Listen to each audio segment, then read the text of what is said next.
lebih baik lah pelaksanaan PPDB ini kita laksanakan secara transparan. Kita mencoba memang berkeadilan, jujur, dan akuntabel. Jadi bisa dipertanggungjawabkan. Filosofi kami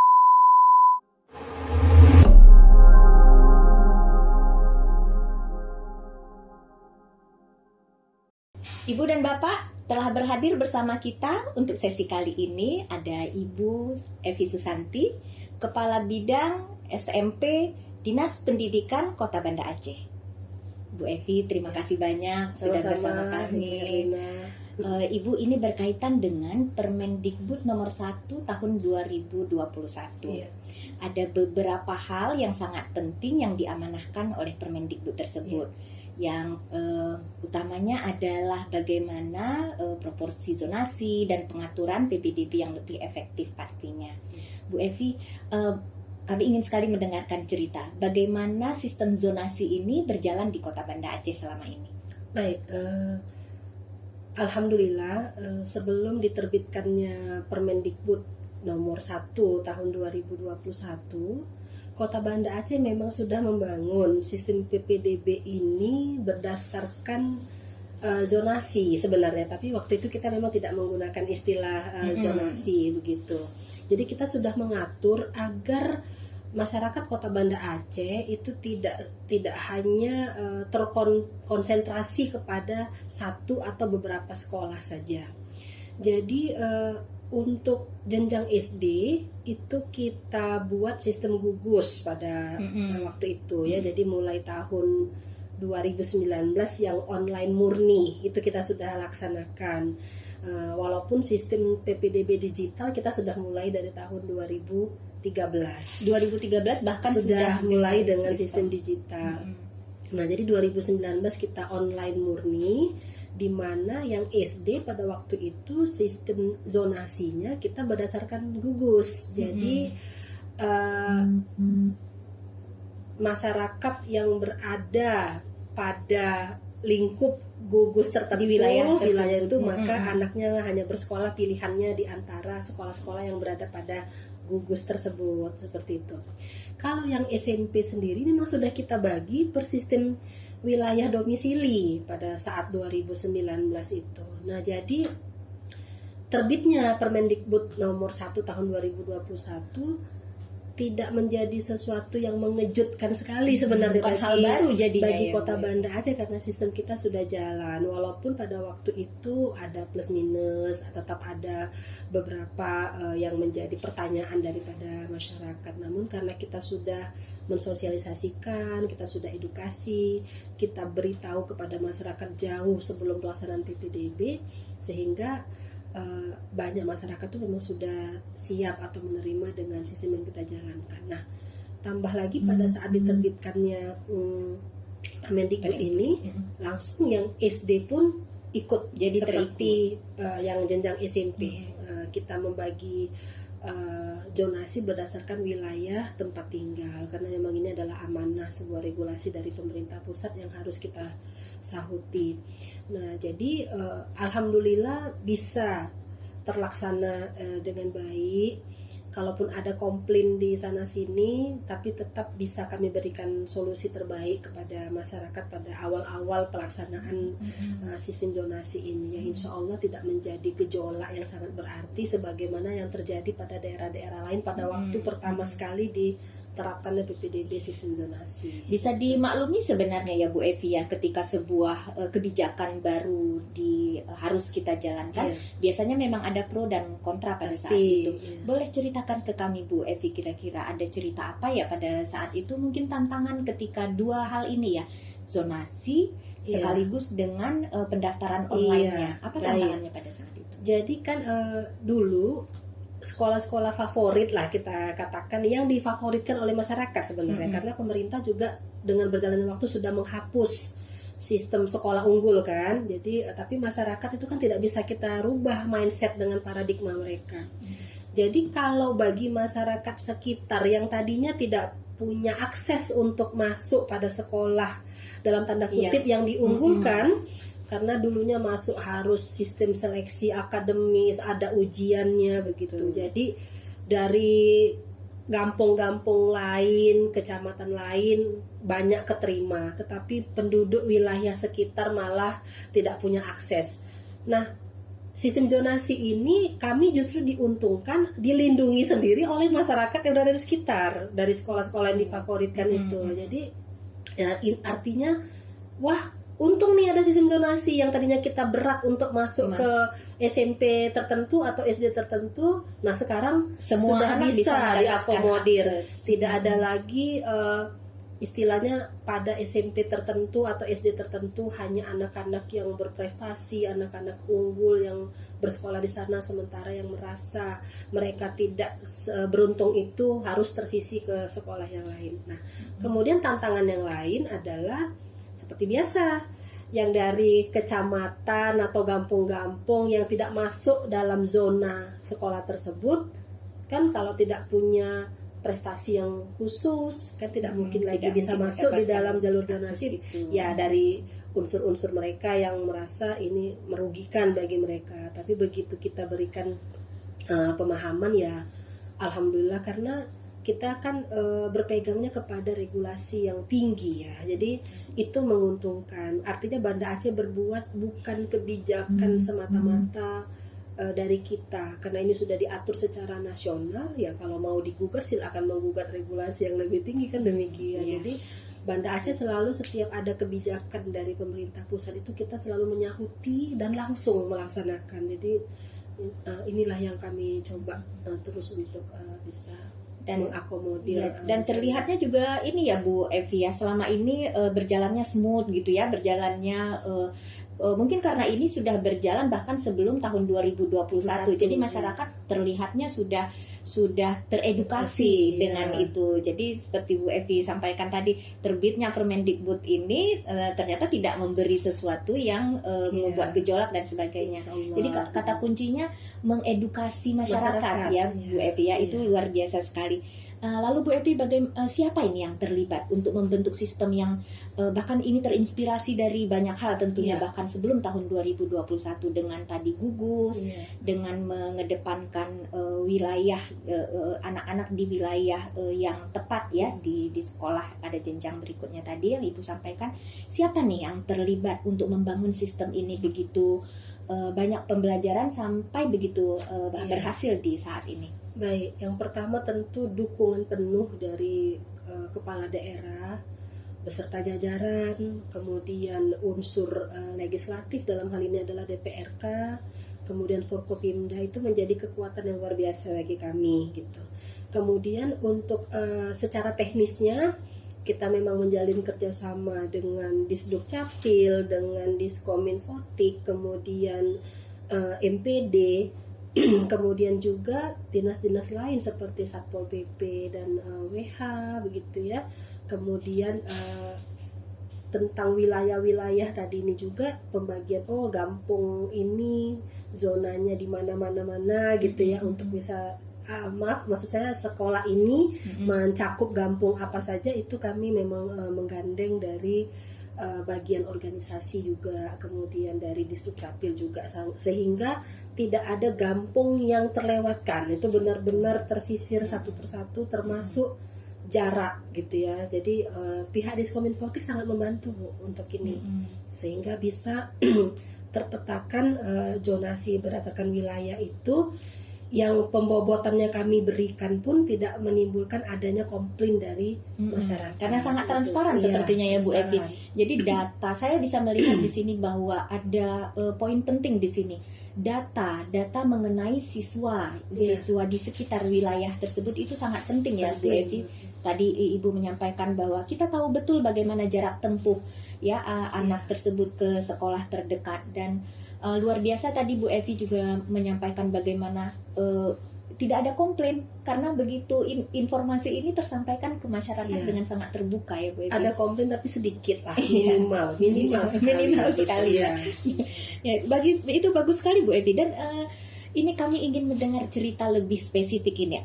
Apa yang cerita baik yang Bu Evi sudah tentunya sudah berjalan-jalan ke sekolah maupun ke orang tua. Apa cerita baik yang mereka sampaikan dan manfaat yang betul-betul mereka rasakan dari sistem ini? Baik, jadi PPDB online ini kami rasakan berdasarkan feedback dari user itu, dalam hal ini tentunya masyarakat gitu ya, dan stakeholder kita, memang lebih baik lah pelaksanaan PPDB ini kita laksanakan secara daring daripada secara manual. Yang pertama, transparan. Yang kedua, kita mencoba memang berkeadilan, kemudian jujur dan akuntabel, jadi bisa dipertanggungjawabkan gitu ya. Nah, jadi filosofi kami awalnya sekali kenapa kita bangun PPDB sistem digital sampai akhirnya menjadi daring murni, kami benar-benar ingin memudahkan masyarakat, gitu, memudahkan masyarakat, kemudian meminimalisir intervensi, ini paling penting, gitu ya, meminimalisir intervensi. Kemudian yang ketiga, bagaimana program ini bisa membuktikan kita kerja secara berintegritas, gitu. Jadi tidak ada main mata di sana sini atau kita katakanlah nanti kepentingan-kepentingan dari orang-orang tertentu di satuan pendidikan yang tidak berkeadilan kepada masyarakat. Nah, jadi setiap tahun testimoni yang kami terima dari masyarakat adalah mereka merasa sangat dimudahkan, gitu, dimudahkan dengan sistem yang kita bangun. Kalau dulu sebelum daring murni, orang tua tetap datang ke sekolah. Lalu proses registrasinya dibantu oleh kita, oleh tim yang dibentuk di sekolah. Jadi belum langsung menggunakan Android gitu ya. Jadi tetap datang, tetapi dibangun sistemnya. Begitu daring murni, semua jenis perangkat itu harus bisa diterima oleh aplikasi kami. Itu apapun. Jadi memang sedetail itu kita bangun sistem aplikasi. Jangan sampai nanti kalau iPhone nggak bisa, kalau yang jenis ini bisa, itu tidak. Jadi semua jenis itu bisa diakomodir. Jadi sangat efektif, efisien. Kemudian waktunya bisa menjadi lebih singkat. Kami hanya melaksanakan PPDB itu registrasi hanya 3 hari, verifikasi hanya 3 hari, sehingga 1 minggu total PPDB selesai. Langsung bisa kita umumkan hasilnya. Pada hari ini pengumuman hasil seleksi, besok mereka sudah bisa daftar ulang di sekolah yang sudah menerima mereka. Kemudian pembiayaan juga menjadi lebih irit kan, Bu. Betul. Dari sisi paperless juga ini kita, artinya kita menyahuti juga program lingkungan gitu kan, karena tidak ada lagi map yang jadi ramah lingkungan ya, tidak ada kertas bertumpuk-tumpuk yang bertumpuk di sekolah, terus pihak sekolah juga tidak capek harus melihat semuanya secara manual. Karena semua tersistem seperti itu. Dan sangat akuntabel. Jadi dari tahun lalu ke tahun sekarang juga data anak ada. Sampai anak melanjutkan ke jenjang berikutnya juga bisa terpakai ya Bu Evi. Itu luar biasa. Saya mendapatkan kata kunci dari PPDB yang baik ini: cepat, mudah, transparan, dan akuntabel. Itu 4 kata kunci tadi semuanya dapat ini dari cerita Kota Banda Aceh nih Bu Evi. Bu Evi, dari tadi kalau saya lihat minimal sekali komplain dari masyarakat. Bagaimana Kota Banda Aceh mengatasi satu komplain yang biasanya terjadi? Tidak mau masuk ke satu sekolah karena kualitasnya kurang baik daripada sekolah yang ingin orang tua tuju. Bagaimana Kota Banda Aceh mengatasi ini? Jadi memang tidak bisa kita hindari, Bu Herlina, tetap ada masyarakat yang bagaimanapun sistem yang kita bangun, mereka tetap kekeh bagaimana anaknya harus bisa bersekolah pada sekolah tertentu yang beliau pilih. Nah, itu biasanya akan datang kepada kami gitu, dan kami tetap melayani dengan baik siapapun. Kita tidak ada melihat mereka siapa gitu ya, tetap kita layani. Nah, pada saat mereka mencurahkan seperti apa permasalahan, kenapa harus bersekolah di sini, maka kita juga mengedukasi kembali, kan demikian. Lalu kita kasih data, ini Pak, ini Bu, kita buka sama-sama aplikasi di depan mereka, kasih tunjuk kepada kita kalau masuk anak bapak atau anak ibu, siapa yang harus saya buang, misalnya seperti itu, karena ini daya tampungnya memang sekian, demikian ya. Jadi dan kami setiap di hari pengumuman tuh akan terlihat sekolah mana yang sudah menetapkan kuota sekian tapi tidak terpenuhi semuanya karena pendaftar pada sekolah tersebut memang minim. Minimnya bukan karena tidak difavoritkan, tapi masyarakat sekitar usia sekolah itu memang rendah misalnya.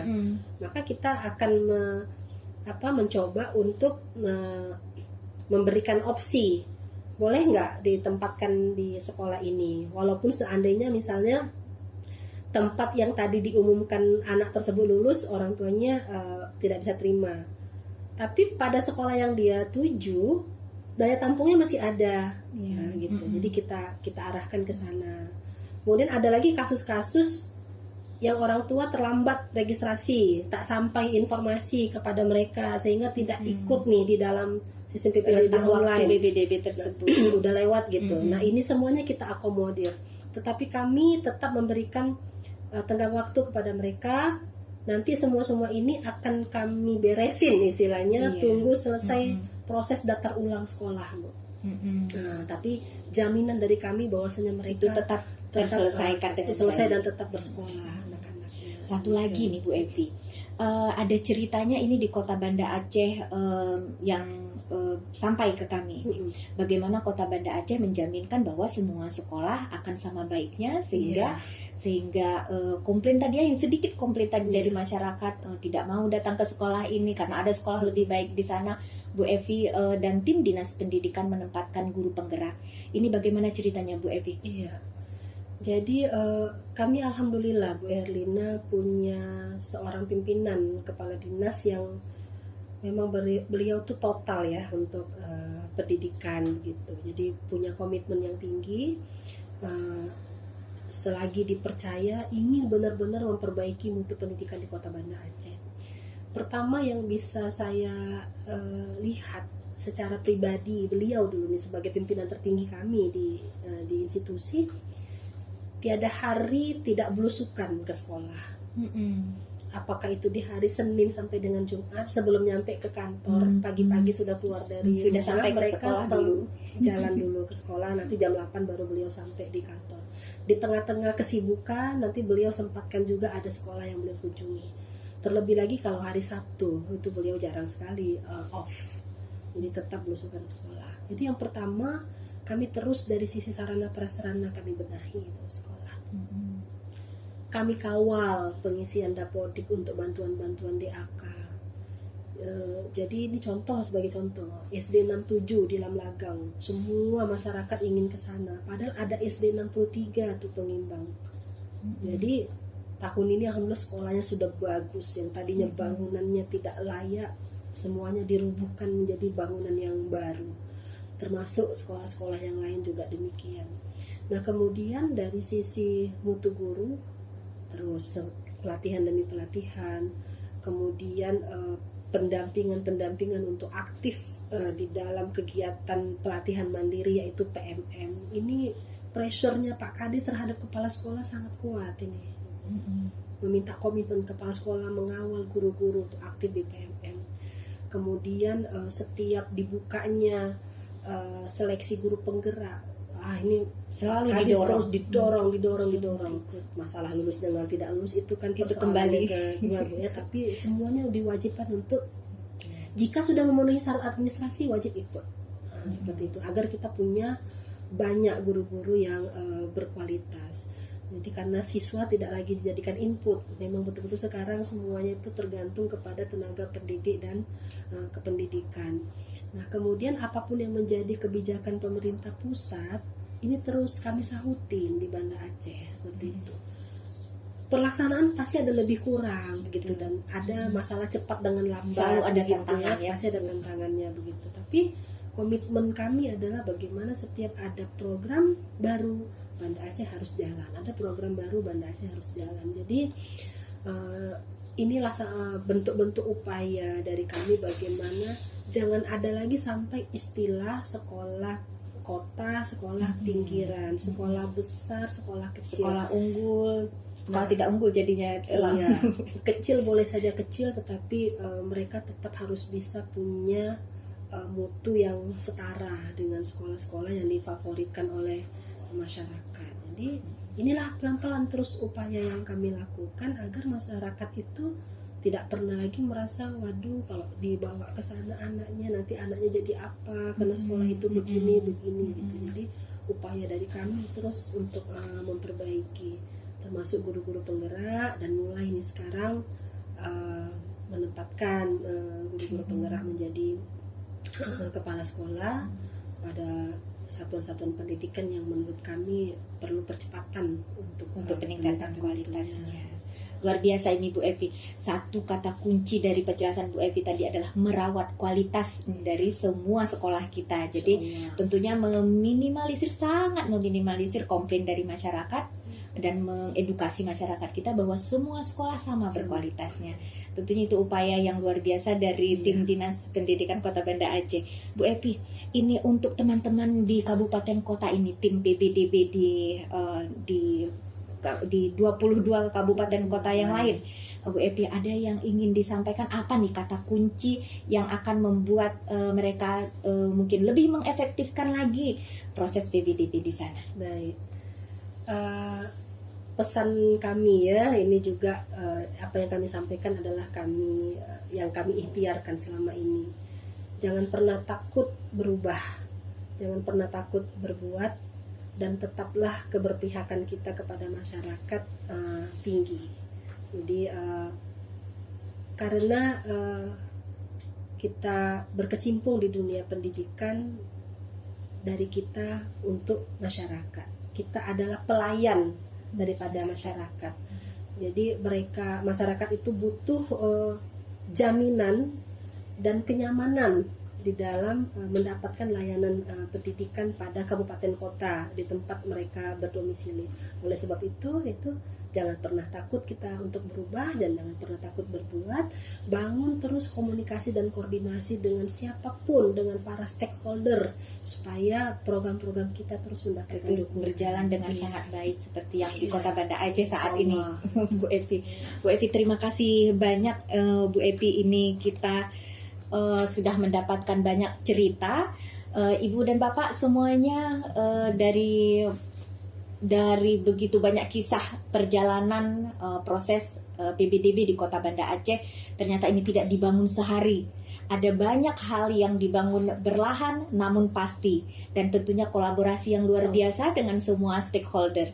Ibu dan Bapak, kita ucapkan terima kasih kepada Bu Evi Susanti, luar biasa ceritanya. Kami juga mengucapkan terima kasih untuk BPMP yang selalu support Kota Banda Aceh dengan dukungan yang sangat luar biasa. Dan selalu dipromosikan ini di tingkat pusat ya, sehingga perhatian dari pemerintah pusat dalam hal ini Kemendikbudristek terhadap kami di Kota Banda Aceh juga menjadi baik, insyaallah. Terima kasih Bu Evi. Berlina. Demikian Ibu dan Bapak rekan BPMP Provinsi Aceh untuk sesi bincang-bincang kita hari ini. Semoga menginspirasi untuk bagaimana kita terus membangun sistem PBDB yang cepat, mudah, transparan, dan akuntabel. Untuk informasi lebih lanjut mengenai program Merdeka Belajar, silakan Ibu dan Bapak kami tunggu di laman BPMP Provinsi Aceh, di kanal YouTube, dan di semua sosial media BPMP Provinsi Aceh. Mari kita belajar bersama. Jangan lupa subscribe, like, komen, dan share kepada semua pendidik dan tenaga kependidikan. Ibu Bapak rekan BPMP Provinsi Aceh, kita tutup dengan pantun. Ayam jantan berkokok subuh, bunga kesuma wijaya harum di malam hari. Assalamualaikum warahmatullahi wabarakatuh. Kita jumpa lagi di lain hari. Dari Aceh untuk Indonesia.